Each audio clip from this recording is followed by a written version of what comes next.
Whole جسے کاجل شو کر رہا ہوتا ہے، یعنی اپنے ایکشن سے بھی جو کہ اس کی روح کا تزکیہ ہے، اور اپنے لباس اور اپنے جسم کی طہارت سے، کیونکہ یہ دونوں لازم اور ملزوم ہیں۔ خود اللہ کے نبی صلی اللہ علیہ وسلم نہ صرف خود امت کے سامنے طہارت اور پاکیزگی کا آپ نے اعلیٰ نمونہ قائم کر کے دکھایا، بلکہ امت کو بھی پاک و صاف رہنے کے لیے نہایت اعلیٰ سٹینڈرڈ دیا۔ ایک صحابی تھے نا، وہ اللہ کے نبی صلی اللہ علیہ وسلم کے پاس ہے، بڑے بکھرے ہوئے بالوں کے ساتھ حاضر ہوئے۔ آپ صلی اللہ علیہ وسلم کو اچھا نہیں لگا نا، آپ کو ناگوار سا معلوم ہوا، تو آپ نے اسے بال سنوارنے کا حکم دیا۔ جب وہ دوبارہ حاضر ہوئے تو فرمایا یہ جو بڑا گندا بال ہے نا، یہ بکھرے ہوئے بال، اس طرح یہ کیا شیطانی فعل ہے، یعنی بالوں کو بکھیر کے رکھنا، انہیں صاف نہ کرنا، ان کو نہ سنورنا، اس کا اسلام سے کوئی تعلق نہیں ہے۔ کیونکہ اکثر ہم دین کا جو لبادہ اوڑھ کے دوسروں کو دکھاتے ہیں، وہ کیا کہ عجیب حال ہے، نہ ہمارے ابائے سے اسمیل ہے تو ہمارے حال حلیے سے بھی ایسے لگے کہ لوگ ہمیں خیرات دینا شروع کر دیں۔ ہاں، یہ والی کیفیت نہیں ہوتی۔ مومن کے پاس جو بھی کپڑے ہوتے ہیں وہ صاف ستھرے ہوتے ہیں، لباس بھی، جسم بھی، اور ساتھ اس کے بال بھی سمٹے ہوئے ہوتے ہیں۔ تو یاد رکھیے، بالوں کو بکھیر کے رکھنا ایک شیطانی فعل ہے، اس کا اسلام سے کوئی تعلق نہیں ہے۔ اسی طرح ایک اور صحابی تھے، بڑے گندے کچیلے بوسیدہ کپڑے پہنے، اللہ کے نبی صلی اللہ علیہ وسلم کے پاس حاضر ہوئے۔ پوچھا کیا تمہارے پاس مال نہیں؟ اللہ کے نبی نے پوچھا کیا مال نہیں ہے؟ انہوں نے عرض کیا بہت کچھ ہے، اونٹ بھی ہیں، گھوڑے بھی ہیں، بکریاں بھی ہیں، غلام ہیں، سب کچھ ہے۔ آپ صلی اللہ علیہ وسلم نے فرمایا تو پھر تمہارے رہن سہن سے اللہ کی انعامات کا اظہار ہونا چاہیے۔ یعنی اللہ نے جب تمہیں اتنا کچھ دے رکھا ہے اور تم اتنے فقیروں کے حال میں، اتنے بوسیدہ، اتنے گندے کچیلے حال میں نظر آ رہے ہو، تو یہ تو اللہ کی نعمت کی شکر گزاری ہے ہی نہیں۔ آپ دیکھیے، آپ نے کہا کہ اللہ تعالیٰ کے جو انعامات ہے اس کا تمہارے رہن سہن پہ اظہار ہونا چاہیے، کہ اللہ تعالیٰ نے تمہیں جو کچھ دیا یہ تکبر کے لیے نہیں، یہ اللہ کی نعمت کی شکر گزاری کے لیے۔ تو خود اللہ کے نبی صلی اللہ علیہ وسلم طہارت، صفائی، نفاست کا اس قدر اہتمام فرماتے تھے کہ اس سفر میں بھی جو بنیادی بیسک ضرورت کی چیزیں ہوتی تھیں، جیسے تیل ہے، کنگھی ہے، سرما ہے، قینچی ہے، مسواک، آئینہ، ہمیشہ اپنے ساتھ لے کر رکھتے تھے۔ آج کل آپ دیکھیے کچھ عرصے سے یہ بات بہت تیزی کے ساتھ جسے کہا جائے رواج پا رہی ہے، کہ سفر کے دوران لوگ اپنا چھوٹا سا بیوٹی باکس کٹ سی رکھ لیتے ہیں، اور جس میں ضرورت کی تمام چیزیں اپنے پرس میں رکھ لیتے ہیں۔ اسی طرح آپ دیکھیں، اب جہاز بھی اگر آپ عموماً دیکھیں تو یہ بھی چھوٹی موٹی آپ کو کٹ فراہم کرتے ہیں، جس میں آپ کی بیسک نیڈ کی ضرورت کی چیزیں ہوتی ہیں۔ لیکن آپ دیکھیے نبی صلی اللہ علیہ وسلم کے مزاج مبارک میں اس قدر صفائی اور طہارت تھی کہ نہ صرف یہ کہ گھر میں، بلکہ سفر میں بھی آپ ان چیزوں کا اہتمام کرتے تھے، اپنے ساتھ رکھتے تھے۔ عائشہ رضی اللہ عنہا فرماتی ہیں کہ آپ صلی اللہ علیہ وسلم جب سو کر اٹھتے تو پہلا کام کیا کرتے؟ مسواک کرتے۔ جب باہر سے گھر تشریف لاتے واپس تو پہلا کام کیا کرتے؟ مسواک فرماتے۔ حتیٰ کہ آپ کی جو حیات طیبہ ہے اس کا جو آخری عمل بھی تھا وہ کیا تھا؟ مسواک کرنا تھا۔ اور مسواک کے بارے میں آپ کو پتہ نا کتنی تحقیقات ہوئی ہیں، اور اس کے مطابق خاص کر پیلوں کی مسواک، جس میں 19 قسم کے مختلف کیمیکلز ہوتے ہیں، اور جن میں سے بعض ایسے قدرتی جسے کہا جائے اینٹیسیپٹک ہوتے ہیں، جو ایک طرح سے پینسلن کا کام کرتے ہیں، یعنی بیسیکلی اینٹی بایوٹک کا کام کرتے ہیں۔ ہاں، تو مسواک کے اندر ایسے کیمیکلز ہیں کہ اگر آپ اس کو ریگولر بیسس پہ استعمال کریں تو منہ کے اندر جو بیکٹیریا ہیں ان کو کل کر دیتا ہے، بہت سے انفیکشن خود بخود ختم ہو جاتے ہیں، اسمیل ختم ہو جاتی ہے۔ اسلام کے برعکس دیکھیں جو دیگر مذاہب ہیں، ہاں اگر ہم کمپیریزن کریں دوسرے مذاہب کے ساتھ، تو ان کے ہاں طہارت کا وہ اہتمام نہیں پایا جاتا جو اسلام نے زور دیا ہے۔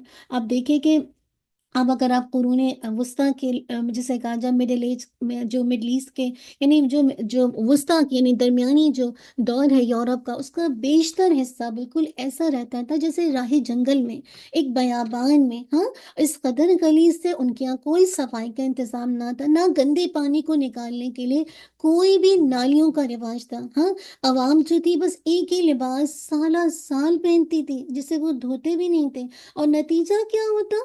وہ سیدھا گندیدہ اور بدبودار ہو کر جسے کہا جائے ان کے جسم سے اس قدر اسمیل آتی تھی، اور اس نہانے کو، صاف ستھرا رہنے کو ان کے یہاں بڑا گناہ سمجھا جاتا تھا۔ ہاں، اب امیجنیشن میں لائیے، اپنے آپ کو کلین کرنا یہ ان کے یہاں بہت بڑا گناہ سمجھا جاتا تھا۔ اگر کوئی بھی وہاں کا، جو آپ کو پتہ ہے عیسائیوں کے کنگ ہوتے ہیں، بادشاہ ہوتے ہیں نا، اگر وہ ان میں سے کوئی شاور لے لیتا، غسل کر لیتا، تو اس پر جسے کہا جاتا کہ یہ مسلمانوں کی تہذیب کو اچھا سمجھتا ہے۔ ہاں، اور اس طرح ہر روز نہ آتا ہے، تو پھر ایسے لوگوں کو وہ کفر کا فتویٰ دے دیتے تھے، اور کہتے تھے یعنی ایک طرح سے ان کو اپنے جو کرسچن ہے اس سے نکالتے تھے، اور کہتے تھے یہ مسلمانوں کی تہذیب کو پسند کرتا ہے، ہر روز نہاتا ہے۔ تو ایسے کافروں کو سزا دینے کے لیے پھر وہ باقاعدہ سے جسے کہا جائے ان کو ایک طرح سے قید کیا جاتا، ان کو سزائیں دی جاتی، اور یہ بہت تیزی کے ساتھ جسے کہا جا ہوتا۔ تو یاد رکھیے، ہم جس تہذیب کے ساتھ اتنی آنکھیں اٹھا کے دیکھتے ہیں، وہاں پہ دیو حمام کا تو اس وقت کوئی اہتمام بھی نہیں تھا۔ ہاں، کس طرح سے اگر کوئی بادشاہ کبھی نہا لیتا تو اس کو کس طرح کفر کا فتویٰ دیا جاتا۔ اس قوم کی جس کی تہذیب اور تمدن کی طرف عرصہ دراز سے مسلمان پلٹ کر دیکھ رہے ہیں، کسی طرح ویزا لگ جائے اور ہم وہاں پہنچ جائیں۔ ہاں، لیکن حقیقی معنوں میں وہاں طہارت اور پاکیزگی کا اہتمام نہیں ہے۔ یہی وجہ ہے کہ اتنے امراض، ایسے امراض، ایڈز وغیرہ کتنی تیزی کے ساتھ جسے کہا جائے بڑھتے جا رہے ہیں مسائل۔ ہاں، آپ دیکھیں وہاں کی وجہ کیا ہے؟ نجاست، یعنی کہنے کا مقصد ہے اوپر سے تو ظاہری طور پر اپنے آپ کو اب چمکایا ہے، لیکن آپ دیکھیں اندرونی طور پر کیا کچھ نجاستیں ہیں نا۔ سیم اسی طرح اپنے آپ نیبر ملک کو دیکھ لیجئے، ہندوستان کو دیکھ لیجئے، کہا جاتا ہے کہ وہاں ہر روز وہ لوگ اپنا پیشاب پیتے ہیں۔ وہاں کا جو وزیر اعظم ہے وہ اپنا پیشاب پیتا، اس کے بارے میں آتا، ایک نیوز کے اندر آ رہا تھا۔ اور ان کی، آپ کو پتہ ہے نا، جو گائے کا گوبر ہوتا ہے، پیشاب، ان کو بڑا تبرک سمجھا جاتا ہے، اور بعض اوقات ایسے جو حلوائی ہیں ہندو، وہ برکت کے حصول کے لیے مٹھائیوں میں گائے کا پیشاب چھڑکتے ہیں۔ امیجنیشن میں لائیے، اسی طرح کچھ اور ہمارے مذاہب میں، جن میں بالوں کو صاف کرنا، چاہے وہ انڈر آرم ہو، چاہے وہ انڈر نیچے کے سائڈ پر ہو، چاہے کسی طرح کے بال ہے نا، ان کو صاف کرنے کا کوئی تصور نہیں ہے۔ سکھ مذہب میں دیکھ لینا، ہاں، بغل کے نہ بال صاف کر سکتے ہیں، نہ انڈر آرم بال صاف کر سکتے ہیں۔ ہاں، اگر کوئی اس طرح کرتا ہے تو یہ مذہب سے خارج ہو جاتا ہے۔ یہ کمپیریزن میں کیوں کر رہی ہوں؟ احساس ہو آپ کو اس دین اسلام کی نعمت پر، اس طہارت پر اللہ کا شکر ادا کیجئے کہ اللہ تعالیٰ نے ہمیں اپنے نبی صلی اللہ علیہ وسلم کے ذریعے کچھ ایسے پرنسپل دیے جن کے ذریعے ہم دنیا میں ایک مہذب قوم بن کر رہ سکتے ہیں۔ لیکن افسوس کیا ہے آج کے دور میں، جہاں ظاہری صفائی ستھرائی کا اہتمام نہیں کیا جاتا، وہاں باطن، اندر کی جو تزکیہ ہے، اس کا عمل بھی بالکل ختم ہوتا جا رہا ہے۔ کیوں؟ کیونکہ اندر کی صفائی اور باہر کی صفائی دونوں ساتھ ساتھ ہیں، دونوں لازم ملزوم ہیں۔ اگر باہر صاف ہو تو قدرتی طور پر انسان کے اندر بھی طہارت کا احساس پیدا ہوتا ہے۔ باوضو ہونے کی کیفیت اور بے وضو ہونے کی کیفیت، ایک میں بہت بڑا ڈفرنس ہے۔ ہاں، اگر آپ اپنے دانتوں کو صاف نہ کریں، جسم کو صاف نہ کریں، تو آپ کی کیفیت بدل جاتی ہے۔ اب آپ دیکھیں نا، جب آپ شاور لے کے نکلتے ہیں تو آپ کی کیفیت کیا ہوتی ہے؟ آپ کو فریشنس کا احساس نہیں ہوتا، آپ کے بالوں سے خوشبو، جسم سے خوشبو، ہر جگہ سے ایک فریشنس کا احساس ہوتا ہے۔ لیکن اس کے برعکس آپ ہفتے تک نہ نہائیں تو کیسے جسم کی کیفیت ہوتی ہے؟ لہٰذا اسلام نے مختلف عبادات کے ساتھ طہارت کو لازم قرار دیا ہے، اور اتنی کڑی شرط رکھی ہے کہ اس کے بغیر عبادت ہو ہی نہیں سکتی، یا عبادت قبول ہی نہیں ہو سکتی۔ اللہ تعالیٰ ایسے لوگوں سے محبت کرتے ہیں جو خود کو پاک و صاف رکھتے ہیں، اور اللہ تعالیٰ محبت رکھتے ہیں پاک و صاف رہنے والوں سے۔ کیوں؟ اس میں سب سے پہلی چیز ہوتی ہے نیت۔ ہاں، کہ انسان کا کوئی بھی عمل جس کے پیچھے نیت اچھی نہ ہو، وہ قابل قبول نہیں ہے۔ تو بس ایک مسائل کو آج دیکھیں گے، پھر انشاءاللہ اپنے تفسیر کی طرف چلیں گے۔ آج ہم صرف ایک مسئلہ دیکھیں گے، وہ نیت کے مسائل۔ اعمال کے اجر و ثواب کا دار و مدار کس پر ہے؟ نیت پر ہے۔ اس کے بارے میں حدیث آتی ہے، کیا؟ ان عمر بن خطاب رضی اللہ عنہ قال سمعت رسول اللہ صلی اللہ علیہ وسلم یقول انما الاعمال بالنیات وانما لكل امرئ ما نوى فمن كانت هجرته الى دنیا يصيبها او الى امرأة ينكحها فهجرته إلى ما هاجر إليه رواہ البخاری۔ عمر بن خطاب رضی اللہ عنہ کہتے ہیں کہ میں نے رسول اللہ صلی اللہ علیہ وسلم کو فرماتے ہوئے سنا کہ اعمال کا دار و مدار کس پر ہے؟ نیتوں پر ہے، اور ہر شخص کو وہی ملے گا جس کی اس نے نیت کی۔ لہذا جس شخص نے دنیا حاصل کرنے کی نیت سے ہجرت کی اسے دنیا ملے گی، اور جس نے کسی عورت سے نکاح کے لیے ہجرت کی اسے عورت ہی ملے گی۔ پس مہاجر کی ہجرت کا صلہ وہی ہے جس کے لیے اس نے ہجرت کی۔ اسے بخاری نے روایت کیا ہے۔ کیا بات پتہ چلی؟ اس سے یہ بات پتہ چلتی ہے کہ طہارت و پاکیزگی جو میں اور آپ یہ سیکھ رہے ہیں وہ صرف اس لیے نہ ہو کہ لوگ کیا کہیں کہ میرے کپڑے کتنے صاف ہیں، ہاں میرے دانت دیکھو کتنے گندے ہیں تو میں اس لیے صفائی کروں، میرے کپڑوں سے اسمیل آتی ہے باعث سے تو میں صاف نہیں۔ یہ سب کچھ کس لیے کریں؟ اپنے اللہ کی خاطر کریں، مجھے اللہ کا قرب پانے کے لیے، اس کو راضی کرنے کے لیے، صاف ستھرا رہنا ہے، اپنی عبادت میں خشوع پیدا کرنے کے لیے، ہاں اپنی نیت کو خالص اللہ کے لیے کرنا ہے۔ تو انشاءاللہ باقی جو انشاءاللہ اسی چیپٹر کی جو نیت کے مسائل ہیں اس میں انشاءاللہ اگلی حدیث کے ساتھ باقی عمل کی پوائنٹ لیں گے انشاءاللہ۔ ٹھیک ہے، چلیے بس یہیں پہ رکیں گے کیونکہ اگلی حدیث لمبی ہے، تو انشاءاللہ کوشش ہم یہ کریں گے عربی کی حدیث بھی پڑھیں تاکہ آپ عربی کے الفاظ سے فیملیئر ہو۔ چلیے اب بس یہاں تک جو سیکھنے کی بات ہے کہ آپ اگر طہارت بھی کر رہے ہیں، ہاں اپنی صفائی کا جسمانی یا لباس کی، تو اس میں آپ کی نیت خالص ہونی چاہیے کہ میں اللہ تعالیٰ کے قرب کے لیے، اس کو راضی کرنے کے لیے، کیونکہ ایمان کا حصہ ہے طہارت، اور اللہ کے نبی نے ہمیں پریکٹیکلی کر کے بتایا۔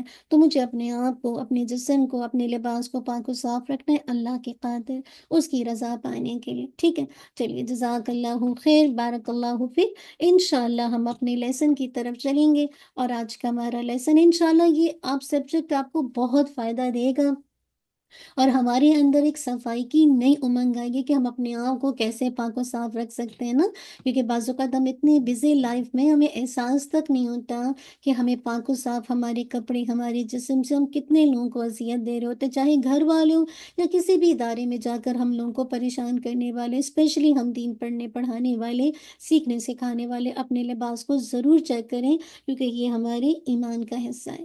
چلیے جزاک اللہ خیر، بارک اللہ فیک۔ انشاءاللہ ہم اپنی آیات کی طرف چلیں گے۔ آج لاسٹ کلاس میں الحمدللہ ہم نے آیت نمبر کہاں تک دیکھ لیا تھا؟ 86 تک دیکھ لیا تھا۔ انشاءاللہ آج ہم دیکھیں گے آیت نمبر انشاءاللہ 87 سے آنورڈ۔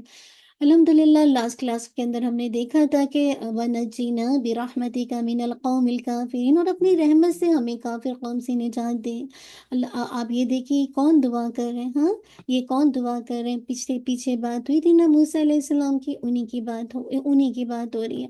یعنی پیچھے جو بات ہوئی تھی جس پیغمبر کی بات ہو رہی کہ اللہ پر توکل ہے، ہاں، اور جب موسیٰ علیہ السلامی کی بات ہے اور آگے سے موسیٰ علیہ السلام کی بات ہو رہی ہے، اور کہہ رہے ہیں کہ اللہ تعالیٰ ہمیں کافر قوم سے نجات دے دے، ہاں کافر قوم جو اللہ کی نعمتوں کی شکر گزار نہیں ہے، اللہ کی نعمتوں کی ناشکری کرتی ہے، جو حق کو چھپاتے ہیں، حق کا علم ہی نہیں رکھتے، تو اللہ تعالیٰ ہمیں ان کی شر سے بچا لے، کیونکہ ہمارا ایمان کس پر ہے؟ تجھ پر ہے، ہم تجھ پر توکل کرتے ہیں، ہماری حفاظت فرما کے ہم اپنی دین پر عمل کر سکیں، اللہ تیری شریعت کے احکام کو ہم اپنی زندگی میں نافذ کر سکیں۔ تب آگے بتایا جا رہا ہے مزید موسیٰ علیہ السلام کا قصہ، وَأَوْحَيْنَا إِلَى مُوسَى وَأَخِيهِ أَن تَبَوَّآ لِقَوْمِكُمَا بِمِصْرَ بُيُوتًا، اور ہم نے موسیٰ علیہ السلام اور اس کے بھائی کو وحی کی کہ تم دونوں اپنی قوم کے لیے مصر میں چند گھروں کو ٹھکانہ مقرر کر لو، اور اپنی انہی گھروں کو مسجد بناؤ اور نماز قائم کرو اور ایمان والوں کو خوشخبری دے دو۔ کتنی اہم آیت ہے نا کہ اللہ تعالیٰ نے، یعنی اللہ تعالیٰ کہہ رہے ہم نے کس کو وحی کی؟ موسیٰ علیہ السلام اور ان کے بھائی ہارون علیہ السلام کو۔ تو اللہ تعالیٰ نے بنی اسرائیل کی دعا پر کیسے فرعون اور اس کے مظالم سے بنی اسرائیل کو نجات دلائی، تو اللہ تعالیٰ نے پھر جب ان کو نجات دلائی جسے کہا جائے فرعون سے، تو موسیٰ علیہ السلام اور ہارون علیہ السلام کو فوراً ایک حکم دیا، اور وہ کیا تھا کہ تم دونوں اپنی قوم کے لیے مصر میں چند گھروں کو ٹھکانہ مقرر کر لو، یعنی اپنی قوم کے لیے مصر میں گھر بناؤ اور انہیں وہاں پہ ٹھہراؤ، وہاں وہ کچھ گھروں میں چھپ سکیں، اور پھر انہی گھروں کو تم کیا کرو؟ وَاجْعَلُوا بُيُوتَكُمْ قِبْلَةً، اور انہی گھروں کو مسجد بناؤ۔ یعنی جب موسیٰ موسیٰ اور ان کی قوم کے ساتھ معاملہ زیادہ سخت ہو گیا اور قوم نے انہیں آزمائش میں ڈالنا چاہا، تو کیا ہوا؟ اب ان کے لیے جو کنیسہ ہوتی ہیں نا، جو عبادت گاہیں ہوتی ہیں، وہاں پر عبادت کرنا ممکن نہیں رہا۔ تو اب کہا جا رہا ہے کوئی بات نہیں، کنیسہ میں جا کے عبادت نہیں کر سکتے، عبادت گاہوں میں جا کر عبادت نہیں کر سکتے کیونکہ حالات سخت ہیں، تو چلو اپنے گھروں کو کیا کر لو، نماز کی جگہ بنا لو۔ یاد ہے کووڈ میں کیا ہوا تھا؟ ہم سب نے اپنے گھروں کو قبلہ بنا لیا تھا، ہاں، مراد ہے کہ مرد بھی کہاں جا پا رہے تھے، نہیں جا پا رہے تھے نا، تو کیا تھا، جو گھر ہیں وہی قبلے بن گئے تھے، مراد ہے مسجد کی جگہ آ گئے تھے، اپنے اپنے گھروں میں نماز قائم کرے تھے۔ تو کچھ گھروں کو قبلہ بنانا اصل میں کیوں تھا؟ بنی اسرائیل کی تربیت کے لیے تھا۔ یاد رکھیے، عملی اقدام، ایکشن لینے سے پہلے افراد اور جماعت کی تیاری کی ضرورت ہوتی ہے، ہاں، جب تک افراد اور جماعت کو تیار نہ کیا جائے، ان کے مائنڈ کو تیار نہ کیا جائے، آپ آگے کوئی کام کر ہی نہیں سکتے۔ ان کی تربیت کے لیے ضروری تھا کہ ان کو جسے کہا جائے ایک ڈسپلن سکھایا جائے، اور نماز سے بڑھ کر کوئی ایسی چیز نہیں ہے جو آپ کو واقعی ڈسپلن سکھائے۔ تو کوئی بھی آگے فرعون کے خلاف ایکشن لینے سے پہلے افراد اور جماعت کی تیاری کی ضرورت ہوتی ہے، اسی لیے کہا قبلۃ واقیموا الصلاۃ، نماز قائم کرو، یعنی اس طرح نماز قائم کرو جیسے تمہیں سکھائی گئی ہے۔ یہ کیوں حکم دیا گیا؟ کیونکہ نماز تمام معاملات میں بندے کی مددگار ہوتی ہے۔ آپ نے پڑھا تھا نا پہلے پارے میں، وَاسْتَعِینُوا بِالصَّبْرِ وَالصَّلَاۃِ، اور صبر اور نماز کے ذریعے سے مدد مانگو۔ تو جب مشکل حالات آئیں گے تو کیا بندہ کس سے مدد طلب کرے گا؟ اللہ تعالیٰ سے۔ جہاں صبر کرے گا وہاں ساتھ ساتھ نماز ادا کرے گا۔ اسی لیے آگے بتایا وَبَشِّرِ الْمُؤْمِنِينَ، اور ایمان والوں کو خوشخبری دے دو، ایمان والوں کو دنیا میں بھی فتح و کامیابی، نصرت کی، اور آخرت میں جنت کی بشارت دے دو، انہیں دین کے غالب ہونے کی خوشخبری دے دو۔ ایمان لانے والوں کے لیے نماز صلات کے توسط سے خوشخبری دی گئی کہ دیکھو یہ جو تم کو کہا جا رہا ہے نا کہ ان کی جو اتنی زیادہ مخالفت بڑھ گئی ہے، اور تم جسے کہا جائے کنیسہ میں جا کے عبادت نہیں کر سکتے، تو تم نے جو گھروں میں ایک پروگرام بنایا ہے نماز کو قائم کرنے کا، تو اس کے اندر یہ راز چھپا ہے، اس کے اندر تمہاری کامیابی کا راز چھپا ہوا ہے۔ تو یاد رکھیے، تو یہ موسیٰ علیہ السلام کے تجربے سے کیا بات پتہ چلی اہل ایمان کے لیے؟ کیوں یہ موسیٰ علیہ السلام کا قصہ آ رہا ہے؟ کیونکہ اہل ایمان کے لیے ایک یہ ایمانی تجربہ تھا کہ ہر دور میں، یاد رکھیے، جو داعی دین ہوتے ہیں، جو اللہ کا پیغام پہنچانے والے ہوتے ہیں، ان کو ایسے ہی فرعون کی، یہ جو فرعون تھا، اسی قسم کے طاغوت کا مقابلہ کرنا پڑتا ہے۔ اب آپ دیکھیے فرعون نے موسیٰ علیہ السلام پر پابندی لگاتی تھی اس وقت تک ٹکراؤ کی بجائے۔ آپ دیکھیے اگر آپ اس وقت ان سے ٹکراؤ کرتے تو اس کے بجائے کیا کہا گیا کہ خاموشی کے ساتھ اپنے اپنے گھروں میں چھوٹے چھوٹے سے کیا مرکز بنا لو، اپنے گھروں میں نماز کا اہتمام کرنے کی جگہ بنا لو۔ اگر آپ اس وقت ٹکراؤ کرتے تو آف کورس موسیٰ علیہ السلام کی قوم بہت کمزور تھی، بات جسے کہا جائے یعنی بنی اسرائیل کو آزادی مل نہیں سکتی تھی، تو اللہ تعالیٰ نے کیسے جسے کہا جائے کہا کہ بجائے کہ تم ان کی اس طرح کی زیادہ سختی پہ تم اپنا رویہ شو کرو، تم اپنے گھروں کو یعنی وہاں چھوڑ دو نماز، اپنے گھروں کو قبلہ بنا لو۔ تو نبی صلی اللہ علیہ وسلم کو بھی ایسی حالات درپیش آئے تھے، اور آج کل بھی طاغوت کا دور ہے نا، تو ہمارے لیے موسیٰ علیہ السلام بھی ہمارے لیے ایک طرح سے کیا ہے، اپنے ایکسپیرینس تجربے میں ہم سب کے لیے نمونہ کہ انہوں نے کیسے بنی اسرائیل کو نجات دی، اور کیسے جسے کہا جائے مطلب جو جسے کہا جائے سچے پکے مومن کو فرعون اور ان کے جو بھی اس کے سردار سے ان کے فساد سے بچا لیا، کیسے معاشرے کو تیار کیا، کیسے ان کو منظم کیا موسیٰ علیہ السلام نے، ان کی تربیت کی۔ ہاں، تو یاد رکھیے یہ سب کہ کیسے یہ کوشش جسے کہا جائے اثر انداز ہوتی ہے زمین پر، جب یعنی زمین پر یہ جو تبدیلیاں ہیں یہ کیسے آتی ہیں؟ سوال یہ ہے، یاد رکھیے جب انسان کوشش کرتا ہے، جیسے موسیٰ علیہ السلام نے کوشش کی اور پھر اللہ کا فیصلہ، تو جب یہ دونوں چیزیں مل جاتی ہیں نا تو انسان کی کوششیں پھر اثر انداز ہوتی ہیں، رنگ لاتی ہیں۔ تو وہی ہوا کہ اللہ تعالیٰ نے کیسے بنی اسرائیل کو فتح نصیب کی، اور موسیٰ علیہ السلام کو اور جسے کہا جائے جسے کہا جائے فرعون کو تباہ کر دے۔ اب آگے بتایا جا رہا ہے وَقَالَ مُوسَىٰ رَبَّنَا إِنَّكَ آتَيْتَ فِرْعَوْنَ وَمَلَأَهُ زِینَةً وَأَمْوَالًا فِی الْحَیَاةِ الدُّنْیَا، اور موسیٰ علیہ السلام نے کہا اے ہمارے رب، بلا شبہ آپ نے فرعون کو اور اس کے سرداروں کو دنیا کی زندگی میں زینت اور اموال دیے۔ کیوں؟ اے ہمارے رب، تاکہ وہ لوگوں کو آپ کی راہ سے بھٹکا دیں۔ اے ہمارے رب، ان کے مالوں کو مٹا دیں اور ان کے دلوں پر سخت گرہ لگا دیں، سو وہ ایمان نہ لائیں گے حتیٰ کہ دردناک عذاب دیکھ لیں۔ اب کیا ہوا کہ موسیٰ علیہ السلام اللہ سے دعا کر رہے ہیں کہ آپ نے فرعون کو اور اس کے سرداروں کو دنیا کی زندگی میں زینت اور اموال دیے۔ یعنی آپ دیکھیے کہ فرعون اور اس کے سرداروں کو حق کو ٹھکرانے، کفر اور شرک پر جمے رہنے، ظلم اور غرور و تکبر سے حق کا مقابلہ کرنے پر ان کے لیے جب بددعا کی تو کہا کہ اے ہمارے رب، تو نے فرعون کو اور اس کے سرداروں کو کتنا دنیا کا ساز و سامان دیا، بے شمار دولت دی ہے، کیسے سجے سجائے گھر دیے، اعلیٰ قسم کی سواریاں دی، کیا کچھ زیورات دیے، طرح طرح کے لباس ہیں، غلام ہے، دنیاوی آرائش ہے، ہاں یہ کیا کچھ دیا ہے اے ہمارے رب، تاکہ وہ کیا کریں، وہ لوگوں کو آپ کے راستے سے بھٹکا دیں۔ ہاں موسیٰ علیہ السلام نے کہا ان کے بے شمار مال سے لوگوں کو یہ ذہن میں خیال گزرے گا کہ وہ اللہ کے محبوب ہے، ورنہ اللہ تعالیٰ ان کو اتنا مال و دولت کیوں مل دیتا، کیوں ان کو ملتا۔ تو اے ہمارے رب، تو جانتا ہے کہ یہ تجھ پر، تیرے رسولوں پر ایمان لانے والے نہیں ہیں، تو نے ان کو استدراج کے طور پر انہیں وہ سب کچھ دے رکھا ہے، مگر یہ لوگ گمراہ ہو جائیں گے، اس مال سے وہ خود گمراہ ہوتے ہیں اور دوسروں کو بھی گمراہ کرتے ہیں۔ تو یاد رکھیے جو لوگ آخرت کی فکر کرتے ہیں نا، وہ عام طور پر دنیا کے مال و اسباب کے حصول میں ان لوگوں سے پیچھے رہ جاتے ہیں جو آخرت کو بھول کر دنیا کے پیچھے لگ جاتے ہیں۔ یہ بہت اہم بات ہے کہ جو لوگ آخرت کی فکر کرتے ہیں وہ عام طور پر دنیا کے مال و اسباب کے حصول میں ان لوگوں سے پیچھے رہ جاتے ہیں جو آخرت کو بھول کر دنیا کے پیچھے لگ جاتے ہیں۔ ہم میں سے ہر کوئی دیکھ لے، آج اگر مجھے آخرت کی فکر ہے نا تو کیا ہے، ٹھیک ہے دنیا کے مال و اسباب کے حصول میں پیچھے رہ گئی، آپ پیچھے رہ گئے، لیکن جو آخرت کو بھول کر دنیا کے پیچھے لگتے ہیں تو پھر وہ کیا ہو جاتے ہیں، وہ تو ہلاک ہو جاتے ہیں۔ تو یاد رکھیے جن لوگوں کے پاس بھی مادی وسائل ہوتے ہیں نا، وہ اپنی بڑائی کے احساس میں مبتلا ہو جاتے ہیں، اور اکثر وہ حق کو پہچاننے کی صلاحیت بھی کھو دیتے ہیں، اور اپنے وسائل کو بجائے کہ اللہ کا انعام سمجھے اپنا ذاتی کمال سمجھتے ہیں، اس لیے مال کو حق کو دبا کر وہ اپنی برتری قائم کرنے میں لگ جاتے ہیں۔ تو یاد رکھیے یہ جو مال ہے، یہ جو اسٹیٹس ہے، ہاں یہ دنیا کی محبت ہے، یہ بعض اوقات انسان کو اللہ کا باغی بنا دیتی ہے، انسان کو حق کے راستے میں رکاوٹ بن جاتی ہے۔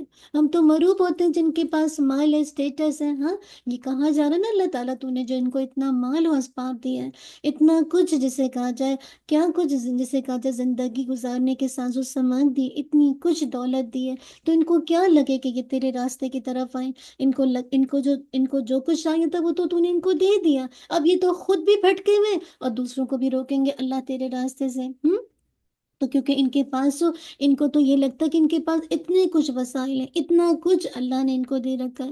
تو یاد رکھیے اللہ تعالیٰ سے کہہ رہے ہیں ربنا اطمس علی اموالہم واشدد علی قلوبہم فلا یؤمنوا حتی یروا العذاب العلیم۔ اے ہمارے رب ان کے مالوں کو مٹا دے، ان کے دلوں کو سخت گرہ لگا دے تو وہ ایمان نہ لائیں حتیٰ کہ دردناک عذاب دیکھ لیں۔ اللہ اکبر، یعنی ان کے مال و دولت کو پتھر بنا دے جس سے یہ فائدہ نہ اٹھا سکیں۔ مجاہد رحمہ اللہ نے کہا کہ اللہ تعالیٰ نے ان کی کھجوریں، پھل اور کھانے بھی پتھر کر دیے۔ یہ جسے کہا جائے یعنی یہ جو نشانیاں تھی نا، جو 9 نشانیاں آپ نے ایک دفعہ پڑھی ہیں، آگے پڑھیں گے، ان میں سے ایک نشانی تھی تو نبی کی بد دعا ہے، اللہ تعالیٰ نے ان کے سونے چاندی کے سکے پتھر کے بنا دی اور ان پر نقوش بدستور باقی رہے، اور اناج کی بالی میں بجائے دانوں کے سنگریزے پیدا ہو گئے۔ یہ تفسیر ابن کثیر کی روایت میں آتا ہے۔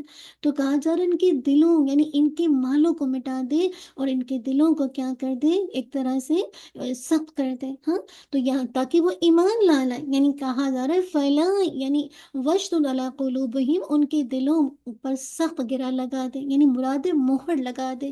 تو کیا ہوگا کہا فلا یؤمنوا حتی یروا العذاب العلیم، سب وہ ایمان نہ لائیں گے حتیٰ کہ وہ دردناک عذاب دیکھ لیں۔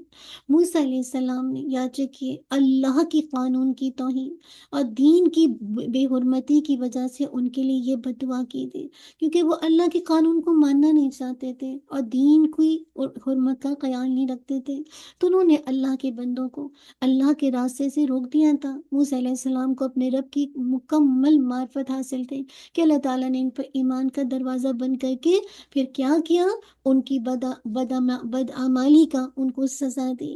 تو یاد رکھیے ایک دائی دن کن حالات میں لوگوں کو چھوڑ سکتا ہے، ہم سب کے لیے سوال ہے۔ یاد رکھیے ایک دائی دن کب کسی بھی اپنی قوم کے لیے بد دعا کر سکتا ہے یا ان کو چھوڑ دے، کب جب ان لوگوں سے ایمان لانے کی اور توبہ کرنے کی کوئی امید نہ رہے جن کو وہ اپنی دعوت دے رہے ہیں۔ اب ہوتا ہے نا اپنی زندگی میں بہت سارے لوگوں کو اللہ کی طرف بلاتے ہیں، آپ بلاتے بلاتے کیا کام چھوڑ دیں، جب آپ دیکھ لیں کہ ان کے اندر ایمان لانے کی صلاحیت ہی نہیں ہے، نہ یہ توبہ کی طرف آنا چاہتے ہیں اپنے پچھلے گناہوں کی وجہ سے، تو بس پھر کیا کرے، ان کو چھوڑ دیں، ہاں ان کو چھوڑ دینا چاہیے۔ تو وہی بات ہے، یہی بنی اسرائیل کا تھا کہ جب دیکھا کہ فرعون کے پاس تو یہ گئے تھے موسیٰ علیہ السلام، پچھلی آیات میں دیکھا تھا ہم نے پچھلے ویک میں کہ کیسے جسے کہا جائے فرعون کے دربار میں دعوت دی کہ میں اللہ کا بھیجا ہوا رسول ہے، لیکن حال دیکھیے اس قوم نے ماننے سے انکار کر دیا، کیونکہ فرعون خود اپنے آپ کو انا ربکم الاعلی کہتا تھا، میں ہوں سب سے بڑا رب، میں سب سے بلند رب ہوں۔ تو لہٰذا جب انسان اللہ کی دیوی متاع کو اپنی متاع سمجھے اور دنیا کی جو مال و دولت ہے، دنیا کے جو اسباب ہیں ان کو اپنی قابلیت سمجھے، تو پھر انسان حق کے آگے بڑا بننے لگتا ہے اور اپنی آپ کو بڑی چیز سمجھتا ہے۔ تو ایسے موقع پر کیا ہوتا ہے کہ جو داعی دین ہے وہ اپنے اللہ سے کہتا ہے اللہ ان کا یہ مال مٹا دے، کیونکہ یہ خود تو گمراہ ہے لیکن ساتھ ساتھ دوسروں کو بھی گمراہ کریں، تو پھر ان کے دلوں پر کو بھی جسے کہا جائے مہر لگا دے، اور اس وقت تک یہ ایمان نہ لائے جب تک کہ یہ عذاب کو نہ دیکھ لیں۔ کیوں؟ اس لیے کہ ان میں ایمان لانے کی اور توبہ کرنے کی ان سے کوئی امید نہیں ہے، لہٰذا ایسے موقع پر کوئی بھی داعی دین اپنی دعوت کو جسے کہا جائے چھوڑ سکتا ہے۔ اسی لیے کہا اللہ تعالیٰ فرماتے ہیں قال قد اجیبت دعوتکما فاستقیما، اللہ تعالیٰ نے فرمایا کہ بلا شبہ تم دونوں کی دعا قبول کر لی گئی، چنانچہ کیا کرو تم دونوں ثابت قدم رہو۔ کون؟ موسیٰ علیہ السلام اور ہارون علیہ السلام، اور ان کے راستے کی ہرگز اتباع نہ کرو جو نہیں جانتے۔ اتنی اہم بات ہے کہ فرمایا تم دونوں کی دعا قبول کرنا، یعنی مراد ہے کہ تم دونوں کی خود دعا قبول ہو گئی۔ ہاں ایک کہا جاتا ہے تفسیر کے اندر کہ موسیٰ علیہ السلام دعا کرتے تھے اور ہارون علیہ السلام اس پر آمین کہتے جاتے۔ تو یاد رکھیے جو شخص دعا کرنے والے کی دعا پر آمین کہتا ہے تو وہ بھی ایک طرح سے کیا ہوتا ہے، وہ دعا میں شریک ہو جاتا ہے۔ تو کہا ان دونوں کی دعا قبول کر لی گئی، فیصلہ ہو گیا کہ اب فرعون اس کی قوم کو تباہ کر دیا جائے گا۔ فاستقیما، تو اللہ تعالیٰ کہہ رہے تم دونوں ثابت قدم، یعنی تم اپنے دین پر جمے رہو، تم توحید کی دعوت پھیلاتے رہو، ولا تتبعان سبیل الذین لا یعلمون، اور ان لوگوں کے راستے کی ہرگز اتباع نہ کرو جو نہیں جانتے۔ مراد کیا ہے؟ جاہلوں کے راستے پر نہ چلنا، جنہوں نے جہنم کا راستہ خود سے اختیار کر لیا۔ اور کہا جاتا ہے کہ اس دعا کے بعد فرعون 40 دن تک زندہ رہا، اس کے بعد جو ہے جسے کہا جائے پھر اس کو غرق کر دیا گیا۔ اسی لیے آگے بتایا جا رہا ہے وَجَاوَزْنَا بِبَنِي إِسْرَائِيلَ، اب بتایا جا رہا ہے کہ اور ہم نے بنی اسرائیل کو سمندر سے پار گزار دیا۔ کیا پار گزار دیا؟ تو فرعون اور اس کے لشکروں نے سرکشی اور زیادتی کرتے ہوئے ان کا پیچھا کیا، یہاں تک کہ جب اس نے غرق ہونے کو پا لیا تو اس نے کہا، اب دیکھیے کیسے بول رہا ہے، کیا کہتا ہے، قال آمنت انہ لا الہ الا الذی آمنت بہ بنو اسرائیل وانا من المسلمین۔ جب اس نے غرق ہونے کو پا لیا تو اس نے کہا کہ میں ایمان لایا اس کے سوا کوئی معبود نہیں جس پر بنی اسرائیل ایمان لائے، اور میں فرما برداروں میں سے ہوں۔ تو ہوا کیا؟ اللہ تعالیٰ کہہ رہے ہیں ہم نے بنی اسرائیل کو سمندر پار گزار دیا۔ مراد ہے کہ جب سمندر پار کیا اور یہ اس طرح ہوا کہ موسیٰ علیہ السلام نے اللہ کے حکم سے سمندر پر اپنا عصا مارا تو سمندر کیا ہوا؟ پھٹ گیا، راستہ بنا دیا اس نے، اور 12 راستے بن گئے کہا جاتا ہے، اور بنی اسرائیل الحمدللہ اس میں جسے کہا جائے چلے گئے، مراد ہے کہ وہ انہوں نے پار کر لیا۔ تو اب کیا ہوا، فَأَتْبَعَهُمْ فِرْعَوْنُ وَجُنُودُهُ بَغْيًا وَعَدْوًا، تو فرعون اور اس کے لشکر نے سرکشی اور زیادتی کرتے ہوئے ان کا پیچھا کیا۔ کس کا؟ موسیٰ علیہ السلام اور ان کی قوم بنی اسرائیل کا۔ تو فرعون نے ظلم اور زیادتی کے ساتھ پہلے لشکر جمع کیے۔ جب موسیٰ علیہ السلام اور اس کے ساتھی سمندر کے درمیان میں پہنچے، جیسے عصا مارا تو سمندر پھٹا دو حصوں میں، اس سے راستے بننا شروع ہوئے۔ تو کیا ہوا، جب ان کے ساتھی درمیان میں پہنچے تو فرعون اور اس کے لشکر ان کا پیچھا کرتے ہوئے وہ بھی اس میں داخل ہو گئے۔ حتیٰ کیا ہوا، اذا ادرکہ الغرق، کیا یہاں تک کہ جب اس نے غرق ہونے کو پا لیا تو اس نے کہا کہ میں ایمان لایا اس کے سوا کوئی معبود نہیں جس پر بنی اسرائیل ایمان لائے، اور میں فرما برداروں میں سے ہوں۔ اللہ اکبر۔ جب موسیٰ علیہ السلام اور ان کے ساتھی سمندر سے باہر نکل گئے اور فرعون اور اس کے ساتھی سمندر کے بیچوں بیچ میں پہنچ گئے، تو اللہ تعالیٰ نے سمندر کو حکم دیا اور فرعون اور اس کے لشکر سمندر کی گرفت میں آئے اور وہ اس طرح غرق کر دیے گئے۔ جب فرعون غرق ہونے لگا اور اسے علم ہو گیا کہ اس کی ہلاکت تو اب یقینی ہے، تو وہ کیسے پکار اٹھا، قال آمنت انہ لا الہ الا الذی آمنت بہ بنو اسرائیل، تو اس نے کہا کہ میں ایمان لایا اس کے سوا کوئی معبود نہیں جس پر بنی اسرائیل ایمان لائے، یعنی اللہ تعالیٰ ہی حقیقی معبود ہے اور اس کے سوا کوئی معبود نہیں ہے۔ اللہ اکبر۔ کب کہہ رہا ہے؟ جب اس کو یقین ہو گیا، علم ہو گیا کہ اب ہلاکت کے سوا اور کچھ نہیں ہے۔ وَأَنَا مِنَ الْمُسْلِمِينَ، اور میں فرما برداروں میں سے ہوں، یعنی میں اللہ کو، اس کے رسولوں کو، اس کے دین کو مانتا ہوں۔ کون سے دین کو؟ جو موسیٰ علیہ السلام لے کر آئے۔ اللہ اکبر۔ امیجنیشن میں لائیے، اللہ تعالیٰ اسی میسج کو سورہ قصص میں بھی بیان کرتے ہیں، فَأَخَذْنَاهُ وَجُنُودَهُ فَنَبَذْنَاهُمْ فِي الْيَمِّ فَانظُرْ كَيْفَ كَانَ عَاقِبَةُ الظَّالِمِينَ وَجَعَلْنَاهُمْ أَئِمَّةً يَدْعُونَ إِلَى النَّارِ وَيَوْمَ الْقِيَامَةِ لَا يُنصَرُونَ۔ کیا کہا جا رہا ہے؟ تو ہم نے اسے اور اس کے لشکروں کو پکڑ لیا، پھر ان کو سمندر میں پھینک دیا۔ سو آپ دیکھیں ظالموں کا کیسا انجام تھا، اور ہم نے انہیں ایسے رہنما بنا دیا جو آگ کی طرف بلاتے تھے، اور قیامت کے دن ان کی مدد نہیں کی جائے گی، اور ہم نے اس دنیا میں بھی ان کے پیچھے لعنت لگا دی، اور قیامت کے دن بھی وہ بدحال لوگوں میں سے ہوں گے۔ سیم اسی طرح کا میسج آتا ہے سورہ الزاریات آیت 40، فَأَخَذْنَاهُ وَجُنُودَهُ فَنَبَذْنَاهُمْ فِي الْيَمِّ وَهُوَ مُلِيمٌ، چنانچہ ہم نے اسے اور اس کے لشکروں کو آ پکڑا، پھر ہم نے انہیں سمندر میں پھینک دیا اس حال میں کہ وہ قابل ملامت کام کرنے والے تھے۔ اللہ اکبر۔ عبداللہ ابن عباس رضی اللہ عنہ بیان کرتے ہیں کہ رسول اللہ صلی اللہ علیہ وسلم نے فرمایا، جب اللہ تعالیٰ نے فرعون کو غرق کیا تو اس نے کہا، میں اللہ وحدہ لا شریک لہ پر ایمان لاتا ہوں جس پر بنی اسرائیل نہ ایمان لائے۔ تو جبریل علیہ السلام نے مجھ سے فرمایا، اے محمد صلی اللہ علیہ وسلم، کاش آپ اس وقت مجھے دیکھتے کہ میں اس کے منہ میں کیسے کیچڑ ٹھونس رہا تھا، اس خیال سے کہ کہیں اس کی بات پوری ہونے پر اللہ تعالیٰ کی رحمت اس کی دستگیر نہ کرے۔ اب دیکھیے اللہ کی رحمت کتنی زیادہ ہے کہ فرعون جیسا جابر بادشاہ،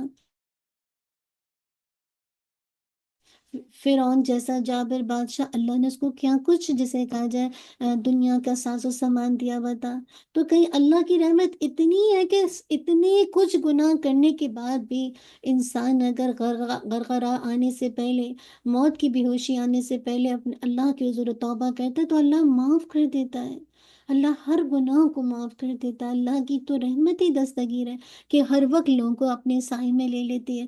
تو لگا جیسے کہ بس اب ایسا لگتا تھا کہ وہ کہتے ہیں کہ جبریل علیہ السلام نے مجھ سے فرمایا، اے محمد کاش آپ اس وقت مجھے دیکھتے کہ میں اس کے منہ میں کیچڑ ٹھونس رہا تھا، اس خیال سے کہیں کہ اس کی بات پوری ہونے پر اللہ کی رحمت اس کی دستگیر نہ ہو، ایسا نہ ہو کہ اللہ تعالیٰ اپنی رحمت سے اس کو معاف کر دے۔ ہاں، تو کہنے کا مقصد ہے اللہ تو سبحانہ و تعالیٰ تو مسلسل معاف کرتا کرتے رہتے ہیں بندوں کو، اور بندے ہیں کہ گناہ کرتے ہی جاتے ہیں نا۔ لیکن آپ دیکھیے فرعون کا کیا حال تھا، فرعون کب ایمان لا رہا تھا، ہاں، حالانکہ اللہ تعالیٰ نے کیسے موسیٰ علیہ السلام کو اس کی طرف بھیجا، بتایا کہ میں اللہ کا بھیجا ہوا رسول اور اس کے ساتھ لین نرمی کے ساتھ بات کرنا، لیکن اس کے باوجود فرعون کے اندر فرعونیت، یہ جو تکبر ہے، یہ جو انسان کے اندر ایک گھمنڈ ہوتا ہے جسے کہا جائے پراؤڈ کا، یہ انسان کو، یہ جو تکبر ہے یہ انسان کو جسے کہا جائے کہیں کا نہیں رکھتا۔ تو کہنے کا مقصد ہے کہ کیسے اللہ تعالیٰ نے اس کو غرق کر دیا۔ تو اس واقعے میں سبق کیا ہے؟ ہاں، فرعون نے، آپ دیکھیں، جو ظاہری سبق دیکھا جائے تو اگر آپ دیکھیں تو فرعون نے اس واقعے سے سبق کیوں نہیں لیا؟ فرعون نے ظاہر میں سمندر کو دیکھا مگر رب العالمین کو نہیں پہچانا، اس وجہ سے، اس واقعے سے اس نے یعنی ایک طرح سے اس کی سرکشی میں اضافہ کر دیا۔ آپ دیکھیں نا، ظاہر میں تو سمندر کو اس نے دیکھا لیکن جو سمندر کو بنانے والا رب ہے اس نے اس کو نہیں پہچانا۔ ہاں، اسی وجہ سے جب رب کو نہیں پہچانا تو اس نے کیا کیا، اس وجہ سے اس کی سرکشی میں اضافہ ہو گیا۔ تو اللہ تعالیٰ کہتے ہیں الآن وقد عصیت قبل وکنت من المفسدین، کیا اب، حالانکہ بلا شبہ اس سے پہلے تو نے نافرمانی کی اور تو فساد برپا کرنے والوں میں سے تھا۔ ہاں، تو اللہ یہاں پہ کہا جا رہا ہے، یہ جو جملہ ہے نا الآن، کیا اب، ہم کہتے ہیں نا اب تم یہ کر رہے ہو، تو وہی مراد ہے کہ اللہ تبارک و تعالیٰ نے یہ بات واضح فرماتے ہوئے فرمایا کہ موت کے وقت ایمان لانا مومن کسی کو فائدہ نہیں دیتا۔ اب تم ایمان لاؤ گے، اب موسیٰ علیہ السلام کی رسالت کا یقین کرو گے، حالانکہ بلا شبہ اس سے پہلے تو تم نے نافرمانی کی ہے، اس سے پہلے تو تم نے جی بھر کے نافرمانیاں کی، ظلم کیے، لوگوں کو گمراہ کیا، وَكُنْتَ مِنَ الْمُفْسِدِينَ، اور تم فساد برپا کرنے والوں میں سے تھے، شہروں میں فساد کرتے تھے، انسانوں پر ظلم کرتے تھے، کیسے بنی اسرائیل کی عورتوں کو چھوڑ دیتے تھے اور ان کے بچوں کو، ان کے مردوں کو مارتے تھے ان پہ، اور شر و فساد پھیلاتے تھے۔ اب ایمان لانا تمہیں نفع نہیں ہو سکتا، تمہیں فائدہ نہیں دے سکتا کہ جبکہ تم نے خود موت کا مشاہدہ کر لیا۔ یاد رکھیں، جب انسان موت کو دیکھ لے کر آ جائے، کیفیت بدل جائے، تو پھر ایمان لانا فائدہ کیسے دے گا؟ ایمان تو وہی فائدے مند ہے، وہی بیٹر ہے، وہی مفید ہے جو بن دیکھے لایا جائے، جو غیب پر لایا جائے، یعنی بغیر دیکھے آپ ایمان لاتے ہیں۔ ہم دیکھیں نا، ہمیں تو نہیں پتا، لیکن جن باتوں کا اللہ تعالیٰ نے اس کتاب کے ذریعے ہم سب کو، نبی کے ذریعے حکم دیا، ہم ایمان لاتے ہیں نا کہ ہاں یہ سب کچھ ہوگا۔ تو یاد رکھیے، اس موت کا مشاہدہ کر پھر اگر آپ ایمان لائیں گے تو یہ آپ کے لیے نفع مند نہیں ہے۔ اسی لیے اللہ تعالیٰ کہہ رہے ہیں فَالْيَوْمَ نُنَجِّيكَ بِبَدَنِكَ لِتَكُونَ لِمَنْ خَلْفَكَ آیَةً، آج ہم تیرے بدن کو بچائیں گے تاکہ تو ان کے لیے جو تیرے پیچھے ہیں نشانی بن جائے، اور بلا شبہ بہت سے لوگ ہماری نشانیوں سے غافل ہیں۔ اللہ تعالیٰ نے، یعنی اللہ تعالیٰ کہہ رہے ہیں آج ہم تیری بدن کو بچائیں گے، یعنی ہم تیری لاش کو اونچی جگہ پر ڈال دیں گے جس کو سب دیکھیں گے اور اس سے عبرت حاصل کریں گے، یعنی تیرے بدن کو بچائیں گے، روح کو نہیں، روح تو نکل چکی ہے، لیکن بدن کو ایک طرح سے سمبل بنا دیں گے لوگوں کے لیے عبرت، لِتَكُونَ لِمَنْ خَلْفَكَ آیَةً، تاکہ تو ان کے لیے جو تیرے پیچھے ہیں ان کے لیے ایک طرح کا نشانی بن جائے، عبرت کا نشان بن جائے، تو بعد والی کافر قوم کے لیے عبرت، یعنی عبرت بن جاؤ، جو اللہ کے احکامات کے مقابلے میں سرکشی اختیار کرتے ہیں، تو ان کے لیے تم ایک عبرت کا مقام بن جاؤ۔ ہاں، تو مفسرین کہتے ہیں کہ بنی اسرائیل کے دلوں پر فرعون کا رعب اور دہشت چھائی ہوئی تھی، گویا انہیں فرعون کے ڈوبنے کا یقین ہی نہیں آ رہا تھا، ہاں، اور اس بارے میں انہیں شک تھا، پس اللہ تعالیٰ نے سمندر کو حکم دیا کہ وہ فرعون کی لاش کو کسی بلند جگہ پر ڈال دے تاکہ وہ لوگوں کے لیے نشانی عبرت بن جائے۔ یقین نہیں آتا نا یار، بظاہر بات ہے، اتنے عرصے سے بنی اسرائیل جو تھے فرعون کے ظلم اور ستم اور ان کے پتہ نہیں کیا کچھ فساد کا شکار تھے، تو انہیں یقین نہیں آتا تھا یہ فرعون کیسے ڈوب کے مر گیا، تو اللہ تعالیٰ نے اس کی لاش کو کسی بلند جگہ پر ڈال دیا تاکہ لوگوں کے لیے نشانی عبرت بن جائے۔ آج تک آپ دیکھیے جزیرہ نما سینا کے مغربی ساحل، ویسٹ ساحل پر اس مقام کی نشاندہی کی جاتی ہے جہاں فرعون کی لاش سمندر میں تیرتی ہوئی پائی گئی تھی، اور اس زمانے میں آپ دیکھیے اس مقام کو جبل فرعون کہا جاتا تھا، حمام فرعون کہا جاتا تھا، ہاں۔ تو اس سے چند میل جو ہے اوپر شمال کی جانب آج آپ دیکھتے ہیں نا جو قاہرہ ہے، ہاں، اس کے عجائب گھروں میں فرعونی کی لاشیں موجود ہیں، اور ان لاش کو اسی فرعون کی لاش بتایا جاتا ہے جو 1907 میں جب فرعونہ کی لاشیں دریافت ہوئی تھی، تو اس فرعون کی لاش پر خاص کر نمک ایک اس کی تہ جمی ہوئی تھی، جو سمندر کے کھاری پانی میں غرق ہونے کی کھلی نشانی تھی کہ یہ وہی فرعون کی لاش ہے، جس کی وجہ سے اس کے پورے جسم پر ایک طرح سے نمک کی تہ لگی ہوئی ہے۔ تو اللہ تعالیٰ کہہ رہے وَإِنَّ كَثِيرًا مِّنَ النَّاسِ عَنْ آيَاتِنَا لَغَافِلُونَ۔ اللہ کی نشانیاں لوگوں کے سامنے آتی ہیں، بار بار اللہ تعالیٰ دکھاتا ہے، لیکن کیا ہے نا، وہ بے پرواہ رہتے ہیں، ان سے عبرت حاصل نہیں کرتے۔ فرعون اپنی قوم کے ساتھ کہا جاتا ہے محرم کی 10 تاریخ کو ہلاک ہوا۔ عبداللہ ابن عباس رضی اللہ عنہما فرماتے ہیں کہ جب اللہ تعالیٰ کے نبی صلی اللہ علیہ وسلم مدینہ تشریف لائے تو یہودیوں کو محرم کی 10ویں تاریخ کا روزہ رکھتے ہوئے پایا۔ پوچھا اس تاریخ کو روزہ کیوں رکھتے ہو؟ بولے اس تاریخ کو موسیٰ علیہ السلام فرعون پر غالب آ گئے تھے۔ آپ صلی اللہ علیہ وسلم نے صحابہ رضی اللہ عنہم سے فرمایا تم بنسبت یہودیوں کے موسیٰ علیہ السلام کی سنت کو زندہ رکھنے کے زیادہ حقدار ہو، لہٰذا تم بھی اس تاریخ کا روزہ رکھا کرو۔ اللہ اکبر۔ تو یہی آخر میں یہی بات بتا دیا، کیا اللہ تعالیٰ کہہ رہے وَإِنَّ كَثِيرًا مِّنَ النَّاسِ عَنْ آيَاتِنَا لَغَافِلُونَ۔ غافل لوگ کیا کرتے ہیں؟ غافل لوگ اپنی قوت پر اکثر پراؤڈ کرتے ہیں، تکبر میں مبتلا ہوتے ہیں۔ غافل اللہ کی آیات اور نشانیوں کی طرف توجہ نہیں کرتے۔ غافل لوگ اللہ کی آیات اور نشانیوں پر غور و فکر نہیں کرتے۔ کیا کچھ نشانی ایک ڈمی اس کی بنائی ہوئی ہے، رکھی ہوئی ہے، کیسے، لیکن اس کے لوگ جاتے ہیں، وزٹ کرتے ہیں، بس ایک طرح سے دیکھ کر آ جاتے ہیں، لیکن کون ہے جو ایسی جگہوں پر جا کر عبرت لے اور اپنے اندر کی اصلاح کرے، اپنا تزکیہ کرے اور ہر طرح کی نافرمانی سے بچے؟ یہ قوم تھی اس طرح کی، تو کیسے اس کو نیست و نابود کر دیا گیا؟ اب آگے بتایا وَلَقَدْ بَوَّأْنَا بَنِي إِسْرَائِيلَ مُبَوَّعَ صِدْقٍ وَرَزَقْنَاهُمْ مِنَ الطَّيِّبَاتِ، اور بلا شبہ یقیناً ہم نے بنی اسرائیل کو ٹھکانہ دیا تھا، باعزت ٹھکانہ، اور انہیں پاکیزہ چیزوں میں سے رزق دیا تھا۔ دیکھیے اللہ نے ٹھکانہ دیا، بہترین عزت والا ٹھکانہ، اور ساتھ میں پاکیزہ چیزوں میں سے رزق دیا تھا، تو انہوں نے کیا کیا؟ باہم اختلاف نہیں کیا، حتیٰ کہ ان کے پاس علم آ گیا۔ یہ جو اختلاف ہے نا علم والوں کا، یہ بدترین اختلاف ہے۔ یقیناً آپ کا رب ان کے درمیان قیامت کے دن اس کا فیصلہ کرے گا جس میں وہ اختلاف کرتے تھے۔ اللہ اکبر۔ تو اللہ تعالیٰ نے آپ جانتے ہیں کہ یہودیوں پر جو انعامات کیے ان کو یہاں پہ بیان فرمایا کہ ہم نے انہیں شہروں میں اور بیت المقدس کے ارد گرد جگہ دی تھی۔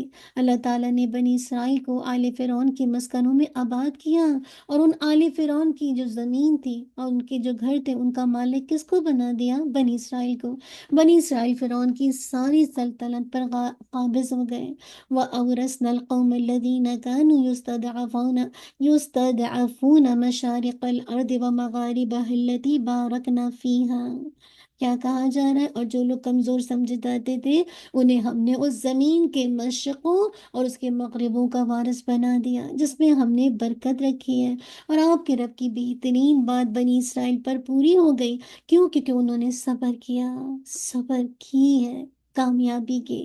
تو انہوں نے صبر کیا، اور ہم نے فرعون اور اس کی قوم کا وہ سب کچھ تباہ کر دیا جو محلات وہ بناتے تھے اور جو عمارتیں وہ بلند کرتے تھے۔ وَرَزَقْنَاهُم مِّنَ الطَّيِّبَاتِ، اور انہیں پاکیزہ چیزوں میں سے رزق دیا، یعنی پاکیزہ دل پسند چیزیں، لذیذ چیزیں انہیں کھانے کو دی۔ اللہ تعالیٰ نے انہیں کثیر پھل عطا کیے، جانور، خشکی و طری کا شکار دیا۔ اللہ تعالیٰ نے انہیں حلال روزی دی جو ان کی طبیعت کو بھی اچھی لگتی تھی، اور جسے شریعت میں بھی جسے کہا جائے، یعنی شریعت نے بھی اس چیز کو سراہا تھا۔ وَمَا اخْتَلَفُوا حَتَّىٰ جَاءَهُمُ الْعِلْمُ، تو انہوں نے باہم اختلاف نہیں کیا یہاں تک کہ کیا ہوا؟ ان کے پاس علم آ گیا، یعنی انہوں نے حق کے بارے میں اختلاف کیے، اپنے دینی امور کے بارے میں اختلاف کیے اور مختلف ٹکڑوں میں بٹ گئے، حالانکہ پہلے وہ ایک ہی طریقے پر تھے جس میں کوئی اختلاف نہیں تھا۔ بنی اسرائیل کیوں اختلافات میں پڑے؟ اپنی خواہش کے پیچھے لگ گئے تھے، اور جو حق کے مخالف ہوتی ہے، اکثر ہم میں سے اگر کوئی اپنی خواہش کو فالو کرتا جائے گا تو حق سے تو بہت دور چلا جائے گا۔ تو یہ فرقہ واریت، یہ جو اپنی جسے کہا جائے ایک جو قوم تھی، یہ ٹکڑے ٹکڑے کب ہو گئی، یہ مختلف ٹکڑوں میں کب بٹ گئی، جب یہ اپنی خواہش کے پیچھے لگ گئے، حق کے مخالف ہو گئی، حق کے مخالف چلنے لگے، انہوں نے ایک دوسرے پر پھر ظلم کیا، ان کے درمیان بہت زیادہ اختلاف ہو گیا۔ یاد رکھیے، علم بنی اسرائیل کو متحد رکھتے ہوئے تھا، یعنی ایک طرح سے یہ جو علم تھا وہ ان کو متحد رکھے ہوئے تھا، یعنی ایک طرح سے جوڑ کر رکھے ہوئے تھا۔ لیکن جب انہوں نے علم پر خواہشات کو ترجیح دی، اپنی ڈیزائر کو جسے کہا جائے زیادہ پرائرٹائز کیا، تو ان میں اختلافات پیدا ہو گئے۔ آج بھی دیکھیے، آج بھی مسلمانوں کا کچھ یہ حال نہیں ہے۔ ہاں، آج مسلمانوں کے یہ حالات نہیں ہے کہ مسلمان بھی کیسے فرقہ واریت میں بدل گئے، اب پلٹ گئے، یعنی کس طرح فرقہ واریت میں تقسیم ہو گئے۔ وجہ کیا ہے؟ وجہ کیا؟ خواہشات کی پیروی۔ ہر بندہ اپنے آپ کو صحیح کہتا ہے، ہاں، انسان اللہ کے دیوے علم کو اپنی متا سمجھ رہا، اپنی سوچ، اپنی فکر، اپنی کوشش کو صحیح سمجھتا ہے۔ تو یہاں پہ یہی کہا، ہاں، کہ کس طرح سے اللہ تعالیٰ نے، کس طرح سے جب بنی اسرائیل نے علم پر خواہشات کو ترجیح دی تو یہ اختلاف میں بڑھ چلے گئے۔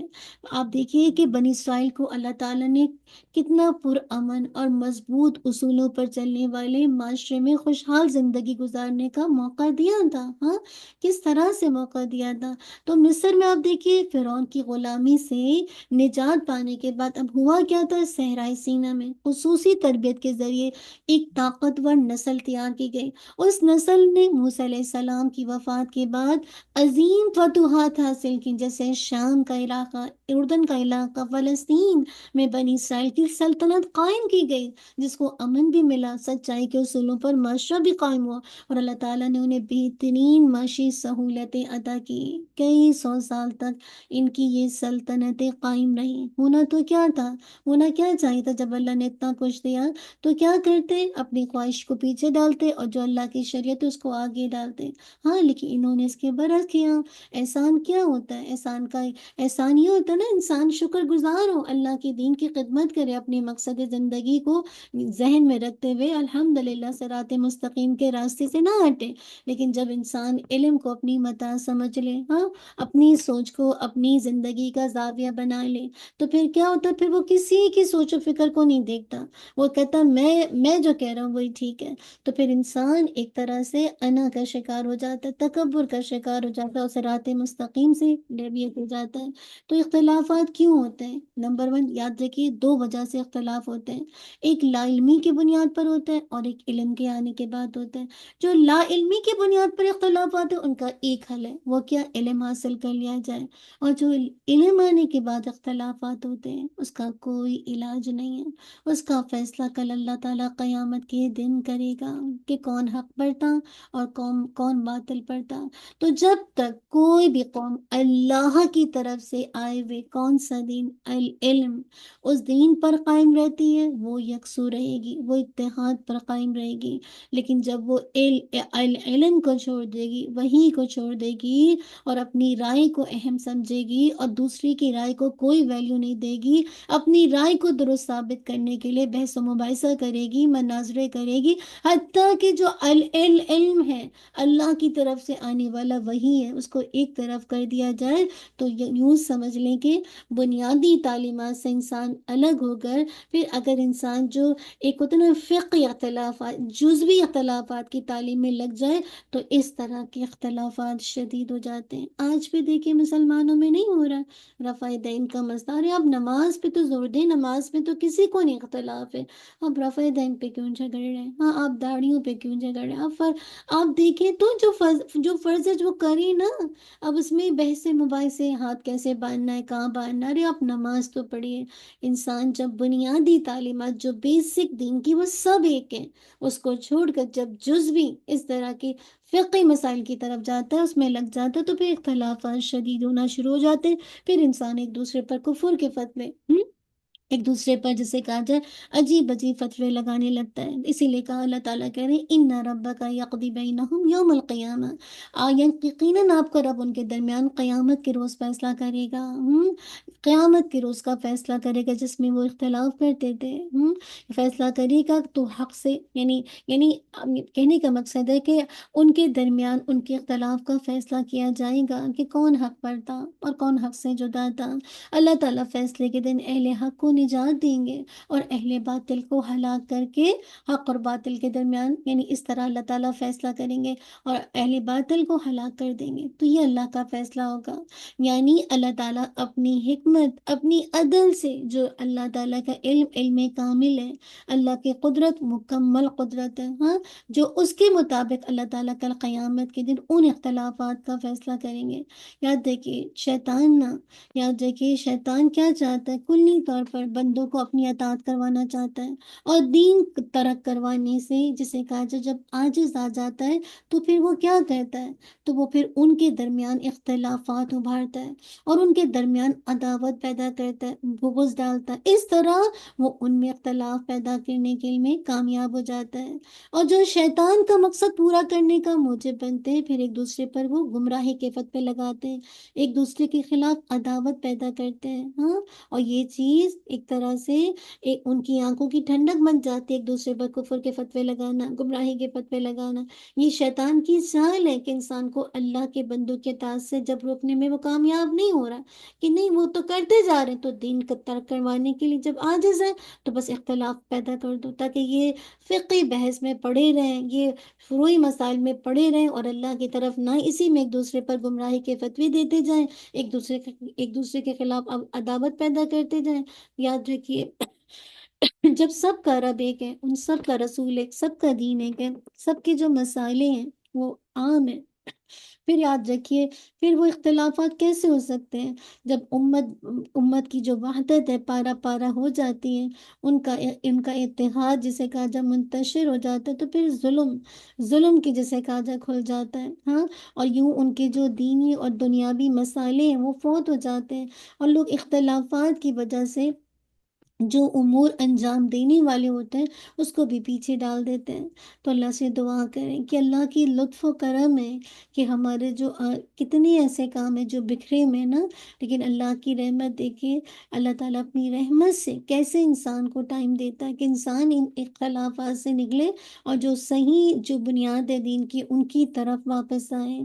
تو دنیا میں اللہ کے ڈر سے لوگ ایک رائے تک پہنچ سکتے ہیں، مگر اللہ تعالیٰ سے بے خوف رہنے کی وجہ سے اختلافات ختم نہیں ہوتے. یاد رکھیے جو بھی انسان اللہ سے بے خوف رہے گا تو اختلاف ختم نہیں ہو سکتا. اللہ کا ڈر یہی اختلافات کو ختم کر سکتا ہے.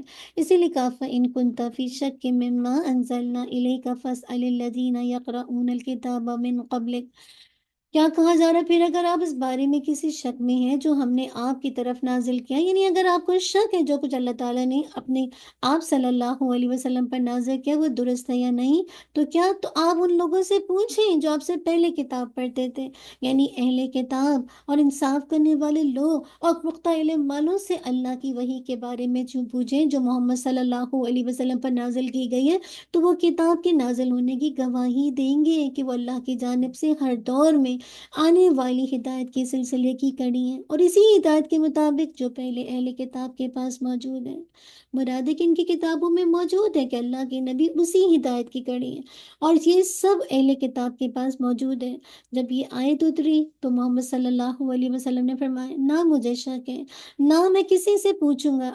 آیت سے غرض یہ ہے کہ امت کے ایمان مضبوط ہو جائیں اور انہیں بتایا جائے کہ ان کے پیارے نبی کی صفت آسمانی کتابوں میں جو اہل کتاب کے ہاتھوں میں موجود ہے، جیسے آیت میں آیت نا الذین یتبعون رسول النبی الامی الذی یجدونہ مکتوبا عندہم فی التوراۃ والانجیل. لوگ اس رسول کی پیروی کرتے ہیں جو امی نبی ہیں، جسے وہ اپنے ہاتھ تورات اور انجیل میں لکھا ہوا پاتے ہیں. وہ ان کو نیکی کا حکم دیتا ہے اور انہیں برائی برائی سے روکتا ہے اور ان کے لیے پاکیزہ چیزیں حلال کرتا ہے اور ناپاک چیزیں ان پر حرام کرتا ہے اور ان پر سے ان کے وہ بوجھ اور طوق اتارتا ہے جو ان پر پڑے ہوئے تھے۔ جو لوگ اس پر ایمان لائے اور انہوں نے اس کو قوت دی اور اس کی مدد کی اور اس نور کی اتباع کی جو اس کے ساتھ نازل کیا گیا، وہی لوگ کامیاب ہونے والے ہیں۔ تو کیا بات پتہ چلی؟ یہی لوگ کامیاب ہونے والے جن کے بارے میں بتا دیا۔ تو یاد رکھیے یہاں پہ جو اہم بات پتہ چل رہی ہے کیا کہ اللہ تعالیٰ کہہ رہے ہیں اگر آپ اس بارے میں کسی شک میں نہیں آئیے گا جو ہم نے آپ کی طرف نازل کیا، یہ بالکل صحیح کلام ہے اور اللہ کی طرف سے آپ پر نازل کیا جا رہا ہے۔ تو اللہ تبارک و تعالیٰ نے اپنے رسول کو حکم دیا کہ آپ اپنے لائے ہوئے قرآن کی صداقت پر اہل کتاب سے شہادت لیں۔ ہاں بتائیں، ان سے بولیں کہ بتائیں کہ یہ اعلان ہے کہ بتائیں کہ اہل کتاب میں آپ یاد رکھیے بہت سے ایسے لوگ تھے جو رسول کی دعوت کو مطلب ایک طرح سے حریص تھے۔ آپ دیکھیے کچھ لوگ تو آپ پر ایمان لائے، آپ وہ جو عبداللہ بن سلام ہیں اور ان کے ساتھی بہت سے دیگر اہل کتاب آپ صلی اللہ علیہ وسلم اور آپ کے خلفاء کے عہد میں اور بعد کے زمانوں پر آپ پر ایمان لاتے رہے، لیکن اکثر اہل کتاب ایسے نہ تھے جنہوں نے اللہ کی نبی کی دعوت کو رد کر دیا۔ یعنی مراد ہے کہ جنہوں نے اللہ کے نبی کی دعوت کو رد کر دیا وہ زیادہ تھے، اور بلکہ ان میں سے اکثر ایسے لوگ تھے جنہوں نے آپ کی دعوت کو قبول تو کر لیا تھا اور انہوں نے اپنے اختیار سے آپ کی اطاعت کی، کیونکہ جب اللہ کے نبی مبعوث ہوئے تو اس وقت زمین پر اکثر لوگ اہل کتاب تھے۔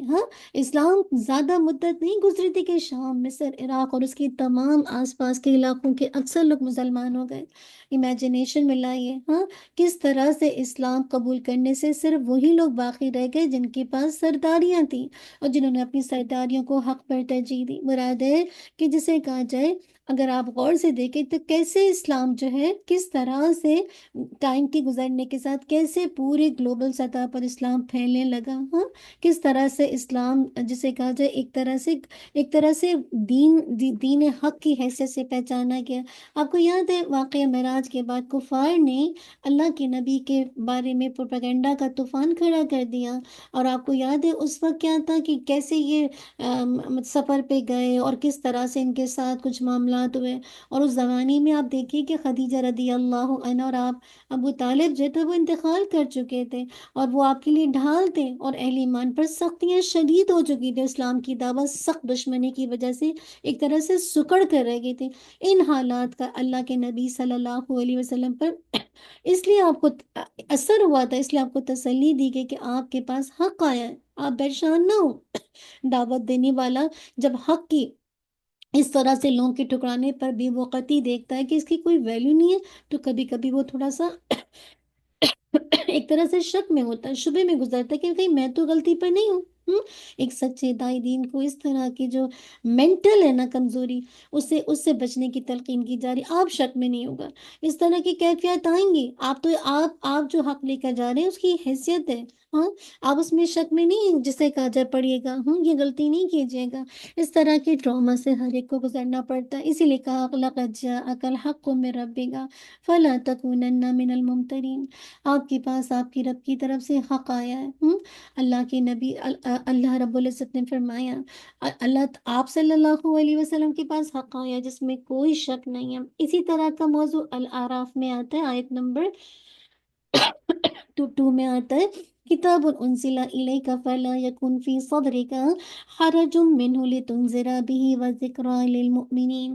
ایک کتاب ہے جو آپ کی طرف اتاری گئی، چنانچہ آپ کے دل میں اس سے کوئی تنگی نہ ہو کہ آپ اس کے ذریعے سے خبردار کریں، اور مومنوں کے لیے نصیحت ہے۔ اللہ اکبر، یعنی قرآن حق ہے، اللہ کے نبی صلی اللہ علیہ وسلم کی دعوت حق ہے، قرآن و سنت کے دلائل یہ ثابت کرتے ہیں کہ یہ دونوں چیزیں حق ہیں۔ تو کیا کریں؟ فلا تکونن من الممترین، تو آپ ہرگز شک کرنے والوں میں سے نہ ہو۔ آپ اسلام کی صحت پر شک نہ کریں، وہ دین حق جس کے لیے اللہ نے اعلان کر رکھا ہے لیظہرہ علی الدین کلہ ولو کرہ المشرکون، تاکہ اسے تمام دینوں پر غالب کر دے اگر جو مشرک ناپسند کریں۔ مراد ہے کہ اللہ تعالیٰ اس دین کو تمام دین پر غالب کرے گا۔ تو یہاں پہ یہی کہا جا رہا ہے کہ آپ جسے کہا جائے شک میں نہ ہوں، شک دور کرنے کی یعنی مراد ہے کہ آپ ان لوگوں میں سے نہ ہو جو شک کرنے والے ہیں۔ تو یہ دین غالب ہو کر رہے گا، یہ اللہ کا وعدہ ہے، چاہے اس کو مشرک ناپسند کریں۔ اسی لیے کہا وَلَا تَكُونَنَّ مِنَ الَّذِينَ كَذَّبُوا بِآيَاتِ اللَّهِ فَتَكُونَ مِنَ الْخَاسِرِينَ۔ اور آپ ہرگز ان لوگوں میں سے نہ ہونا جنہوں نے اللہ کی آیات کو جھٹلا دیا، ورنہ آپ خسارہ پانے والوں میں سے ہو جائیں گے۔ اللہ اکبر۔ تو یہاں پہ کیا بتایا جا رہا ہے کہ اللہ رب العزت نے اپنے نبی کو روکا ہے کہ اے نبی صلی اللہ علیہ وسلم ان لوگوں میں سے نہ ہو جانا جنہوں نے اللہ کی آیات کو جھٹلایا، جو اس کی قدرت، اس کی وحدانیت پر دلالت کرتی تھی، اور یہ کہ اس نے انسانیت کی ہدایت کے لیے رسول بھیجے۔ اور اگر آپ صلی اللہ علیہ وسلم ان لوگوں میں سے ہوئے تو ان لوگوں میں سے ہو جاؤ گے جنہوں نے دنیا اور آخرت کا خسارہ پایا، یعنی اگر آپ بھی شک میں چلے گئے تو آپ بھی ان لوگوں میں سے ہو جائیں گے جن کو دنیا اور آخرت کا نقصان اٹھانا پڑا۔ اللہ بھی آیات اللہ یعنی اللہ کی آیات، اللہ کی آیت واضح ہے جس کو کسی بھی اعتبار سے کبھی بھی جھٹلایا نہیں جا سکتا۔ فَتَكُونَ مِنَ الْخَاسِرِينَ، ورنہ آپ خسارہ پانے والوں میں سے ہو جائیں گے، یعنی قیامت کے دن آپ صلی اللہ علیہ وسلم خسارہ اٹھانے والوں میں سے ہو جائیں گے۔ یہاں پہ ایک طرح سے بتایا جا رہا ہے کہ کس طرح سے خسارہ ہوتا ہے۔ اب آگے بتایا جا رہا ہے یعنی اللہ کی آیات کو جھٹلانے سے بس سمجھ لیجئے کیا مراد ہے، انسان کی عقل اگر اللہ کی آیات کی سچائی پر گواہی دے مگر لوگوں کی بے توجہی اور مخالفت کی وجہ سے انسان آیات کو چھوڑ دے تو یہ کیا ہے، اللہ کے احکامات کو پیچھے ڈال دے تو یہ کیا ہے، اللہ کے احکامات کے آگے لوگوں کی پرواہ کرے تو یہ کیا ہے، آیات کو جھٹلانا، آیات سے ٹرن اوے کرنا۔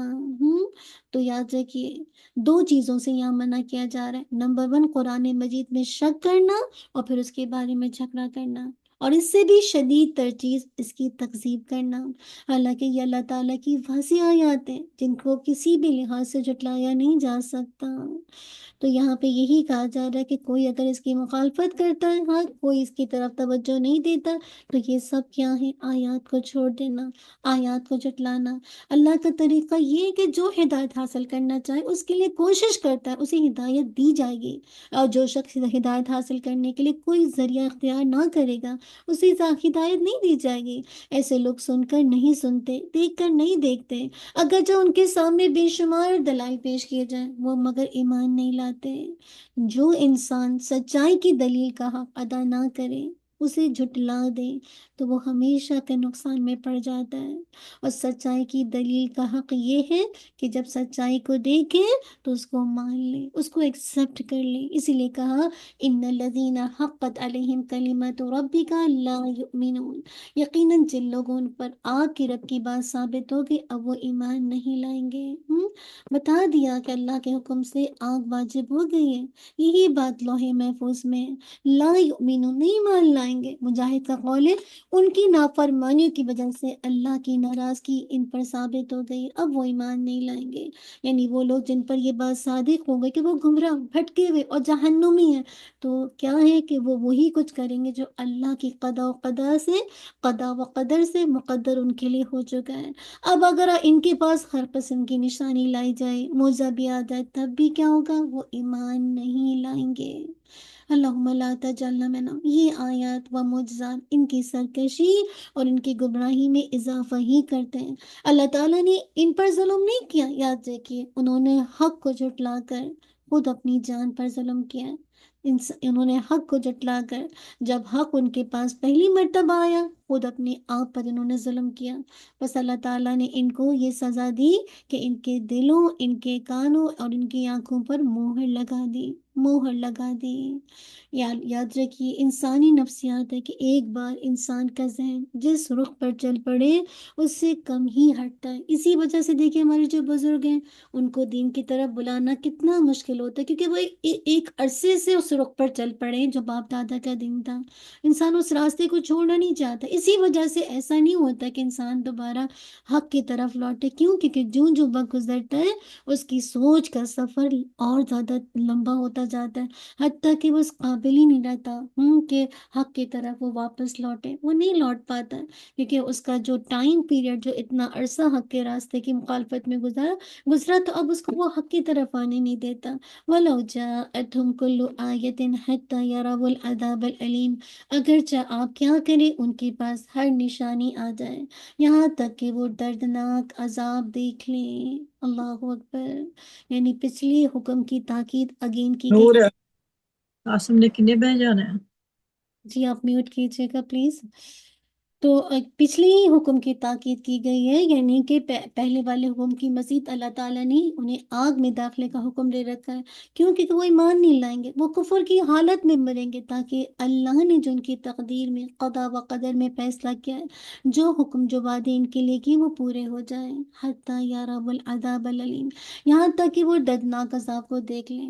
وہ آپ صلی اللہ علیہ وسلم کے اور جو آپ صلی اللہ علیہ وسلم لے کر آئیں اس کے انکار پر قائم رہیں گے یہاں تک کہ وہ دردناک عذاب کا مشاہدہ کر لیں. اس وقت وہ ایمان لائیں گے جیسے فرعون غرق ہوتے ہوئے ایمان لایا تھا، لیکن اس وقت ان کا ایمان نفع نہیں دے گا. اس روز یاد رکھیے ظالموں کی معذرت انہیں فائدہ نہیں دے گی، کوئی فائدہ نہیں دے گی. کل انہیں یقین کے ساتھ معلوم ہو جائے گا کہ وہ گمراہی کے راستے پہ چلتے رہیں اور رسول جو کچھ لے کر آئے وہ حق ہے، مگر اس دن معذرت قبول نہیں کی جائیں گی. حقیقت یہ کہ اللہ تعالیٰ کی آیات ہی ان کو نفع دیتی ہے جو قلب سلیم رکھتے ہیں اور وہ توجہ سے اللہ کی بات کو سنتے ہیں. تو میں اور آپ اگر چاہتے ہیں کہ اللہ کی آیات سے مجھے اور آپ کو فائدہ ہو تو غور سے توجہ کے ساتھ بات کو سنیں اور دل میں قلب سلیم ہو، سلامت دل ہو. یاد رکھیے جب انسان سرکش یعنی کہنے کا مقصد ہے ہولناک عذاب آنے سے پہلے ہی سرکش انسان کیوں ایمان لاتا ہے؟ وجہ کیا ہوتی ہے؟ جب ہولناکی دیکھتا ہے تو ایک سرکش انسان بھی چاہتا ہے کہ وہ اس ہولناکیوں سے بچ جائے تو وہ ایمان لاتا ہے. کیوں؟ کیونکہ اس کو کوئی اور اس کے سوا کوئی راستہ ملتا نہیں ہے ہولناکیاں دیکھ کر. ہولناک جو عذاب ہے وہ انسان کو ایک طرح سے خوف میں مبتلا کرتا ہے. انسان کی فطرت کے اوپر پڑے ہوئے پردے ہٹ جاتے ہیں نا، اور پھر انسان اس وقت سچائی کا اعتراف کرتا ہے کہ یہ واقعی اللہ کا عذاب جو ہے وہ حق ہے، وہ آ کر رہنا ہے. تو وہی بات ہے کہ جب انسان عذاب دیکھ کر اپنی آنکھ کھولے تو کتنا نقصان ہے. اس سے بہتر ہے کہ انسان جو کر سکے اپنی دنیا میں حق کو، سچائی کو پانے کے لیے کر لے اور اللہ کی نافرمانیوں سے اپنے آپ کو روکے. اللہ سبحانہ و تعالی ہم سب کو حق کی پیروی، سچائی کی پیروی کرنے والا بنا دے. اور جسے کہا جائے ہر طرح کی جو باطل ہیں، ہر طرح کے جو آیات اللہ تعالیٰ کی کونی یا فعلی، ہر طرح کی جو آیات ہیں اس پر ایمان لا کر اس پر عمل کی توفیق عطا کر دے. چلیے جزاک اللہ خیر کثیرہ، بارک اللہ فیک. آج ہم یہیں پر اپنے لیسن کو کمپلیٹ کریں گے. آج آپ کا 15 منٹ آف ہو گیا انشاءاللہ. نیکسٹ ویک سے کوشش کریں گے کہ انشاءاللہ یا تو ہم انشاءاللہ چھٹیوں کے بعد یا ہم آپ کی گروپنگ کا بھی سلسلہ جو پہلے ہوتا تھا، سسٹر عافیہ لیتی تھیں اور سسٹر افشاں بھی، تو انشاءاللہ جو اسٹوڈنٹ آف نالج ہیں پلیز اس گروپ کے بغیر تو چل نہیں سکتے. تو انشاءاللہ اگر ان میں سے کوئی اویلیبل ہے تو آج لے لیں، نہیں تو انشاءاللہ نیکسٹ ویک سے جس حد تک بھی آپ لوگ لے سکتے ہیں. جو لوگ انشاءاللہ نہیں سنا رہے تو پھر ان کے لیسن کو دیکھیں گے کہ کیا وجہ ہے کہ وہ اپنے لیسن کو نہیں سنا رہے نا. اتنی اہم آیات موسیٰ علیہ السلام کا کیوں ذکر کیا گیا؟ کیونکہ اللہ کے نبی کے ہم سب کے لیے مثال کے طور پر کتنا کچھ فرعون نے بنی اسرائیل پر ظلم کیا، کس طرح فرعون نے موسیٰ علیہ السلام کو نقصان دینے کی کوشش کی، لیکن کیا ہوا؟ حق غالب رہا نا. تو آج اگر کفار مکہ اللہ کے نبی صلی اللہ علیہ وسلم کو ستا رہے تو وقت آئے گا کہ ایک دن یہ جسے کہا جائے ایک مغلوب ہو جائیں گے اور اللہ کے نبی کامیاب ہو جائیں گے. تو ہم سب کا کے لیے سیکھنے کی بات کیا ہے کہ ہم جو بھی راستے میں، جو بھی اللہ نے ہماری تقدیر میں فیصلے کیے، ہم اس پر راضی رہیں اور نیکیوں میں بڑھنے والے بنیں اور گناہ اور برائی کے کاموں سے اپنے آپ کو روکنے والے بنے۔ اللہم احسن عاقبتنا فی الامور کلہا واجرنا من خزی الدنیا وعذاب الآخرہ۔ جزاک اللہ خیر، بارک اللہ فیک۔ ربنا تقبل منا انک انت السمیع العلیم وتب علینا انک انت التواب الرحیم۔